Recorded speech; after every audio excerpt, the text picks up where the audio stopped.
Salut les oracles, nous sommes tous des oracles. Aujourd'hui, dans la communauté de l'oracle, nous allons parler de comment vivre quand ton couple est intense et que du coup, tu as l'impression de ne pas être normal.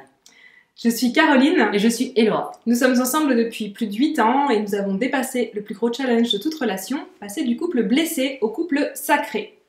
Si tu es une personne intense, qui ose vivre et exprimer son intensité, et que tu es avec une personne qui est intense, qui ose vivre et exprimer son intensité, normalement, le résultat, c'est que ton couple, il est intense aussi. Ce qui est génial, quand c'est génial, ça l'est à fond. Quand il y a des conflits, ça l'est à fond aussi parce que vous êtes deux personnes dans votre puissance. Déjà, félicitations parce que avoir créé un couple où vous êtes les deux capables de vivre votre intensité, ça veut dire que vous avez fait déjà un gros travail sur vous et que vous avez été capable de créer, de co-créer cette relation à deux, cette relation de deux personnes puissantes. Donc la première chose qu'on a envie de vous dire, c'est bravo d'en être arrivé là. Je mets juste un warning ici. Intense, c'est quand les deux ont fait du dev perso, ont fait un cheminement de conscience et de travail sur soi. N'est pas intense les couples où juste on s'engueule tout le temps et il y en a qu'un qui est conscient. Ceci est la fin de mon warning. Et puis bon, c'est pas parce qu'on est intense qu'on doit s'engueuler tout le temps non plus. C'est pas le but, c'est pas drôle. Nous on dit toujours avec Caroline, on reste ensemble tant que le ratio harmonie-conflit est fait un 80-20. Si on nique cet équilibre-là, si on nique notre Pareto de harmonie-conflit, on a dit que non, ça allait pas le faire.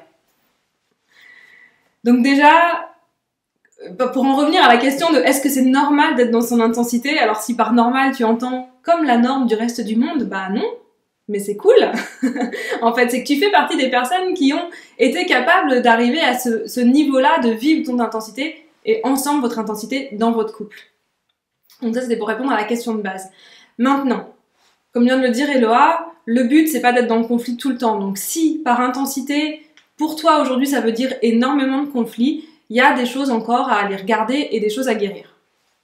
Et pour espacer les conflits, pour espacer les disputes, pour retrouver de l'harmonie, à ce moment-là, on doit changer de posture et on doit ouvrir son cœur pour se mettre plus en accueil.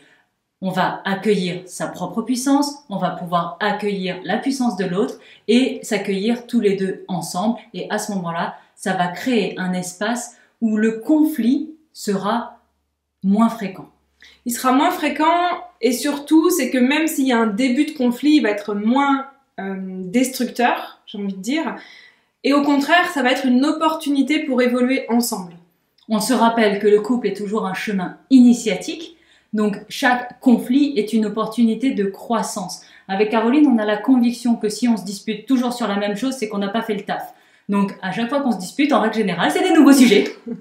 Et ça n'a pas besoin d'aller à un conflit énorme pour qu'on en arrive à comprendre ce qu'il y a à faire et comment est-ce qu'on peut chacune évoluer, guérir autour de ce sujet-là. Si c'est un chemin qui te parle vraiment de rentrer dans cet espace d'accueil, d'intelligence du cœur, on t'invite à rejoindre notre groupe Facebook, on te met le lien en description, tu vas y retrouver la masterclass gratuite Intelligence du cœur et on se dit à très vite dans la communauté de l'oracle.